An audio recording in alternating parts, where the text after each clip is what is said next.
విజయనగరం జిల్లా సింహాచలం అప్పన్న స్వామికి వైఎస్ఆర్సీపీ నేత మజ్జి శ్రీనివాసరావు కుటుంబ సభ్యులతో కలిసి వైఎస్ జగన్మోహన్ రెడ్డి పుట్టినరోజు సందర్భంలో ఖరీదైన బంగారు కానుక సమర్పించారు. మజ్జి శ్రీనివాసరావు సింహాచలం ఆలయానికి చేరుకొని సుమారు 400 గ్రాముల బంగారు పగడాల హారాన్ని స్వామివారికి అందజేశారు. ఆయన కప్పస్తంభాన్ని ఆలింగనం చేసి బేడా మండపం చుట్టూ ప్రదర్శన చేసిన తరువాత అంతరాలయంలో స్వామివారిని దర్శించుకొని పూజల్లో పాల్గొన్నారు. పండితులు వేద మంత్రాలతో ఆయనకు ఆశీర్వాదం పలికారు.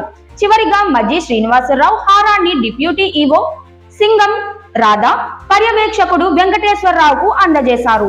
ఈ సందర్భంగా కొద్దిసేపు భక్తులు ఆలయంలో దర్శనానికి అంతరాయం ఎదుర్కొన్నారు. చిన్న శ్రీను కుటుంబంతో ఆలయ ప్రాంగణంలో ప్రవేశించినప్పుడు భక్తులు నిలిపివేయబడిన కారణంగా కొంత అసహనం వ్యక్తమైంది. అలాగే ఆస్థాన మండపంలోని స్వామి అమ్మవార్ల ఉత్సవమూర్తులను అంతరాలయంలోకి తీసుకువెళ్లే ప్రక్రియ కొంత ఆలస్యం అయింది. ఈ సందర్భంలో ఆలయ అధికారులు భక్తుల కోసం సౌకర్యాలను క్రమపరచడంతో పరిస్థితి మెల్లగా సరిచేయబడింది. సింహాచలం ఆలయ ప్రాంగణంలో ధనుర్మాస ఉత్సవాలు కొనసాగుతున్నాయి. ఈ ఉత్సవాలు 2026 జనవరి 14 వరకు జరగనున్నట్లు తెలిపారు.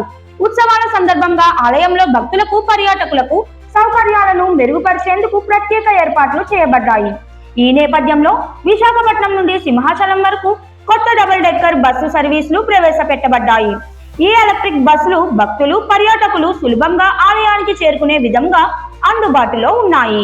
ఈ కొత్త డబుల్ డెక్కర్ బస్సు సర్వీసుల వల్ల పర్యాటకులు నగరంలోని ప్రధాన ప్రదేశాల నుండి సింహాచలం వరకు సౌకర్యవంతంగా ప్రయాణించవచ్చు.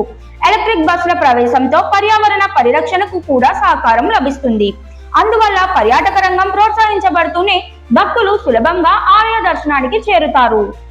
ఈ కార్యక్రమం వైఎస్ఆర్సీపీ నేత మజ్జి శ్రీనివాసరావు చేసిన ఖరీదైన హారం సమర్పణ, ధనుర్మాస ఉత్సవాల ఘనత, భక్తులకు, పర్యాటకులకు సౌకర్యాలు కల్పించడం వంటి అంశాలతో విశేషంగా నిలిచింది. అంతేకాదు భక్తులు ఆలయంలో స్వామివారిని దర్శించుకోవడంలో కేవలం ఆనందమే కాక సాంప్రదాయ ఉత్సవాల ప్రాముఖ్యతను కూడా మరింతగా గ్రహించారు. ఈ వేడుకలు సింహాచలం ఆలయ ప్రాంగణంలో ఆనంద వాతావరణాన్ని సృష్టించాయి. భక్తుల ఉత్సాహం మరియు ప్రేమను మరోసారి వ్యక్తం చేసింది.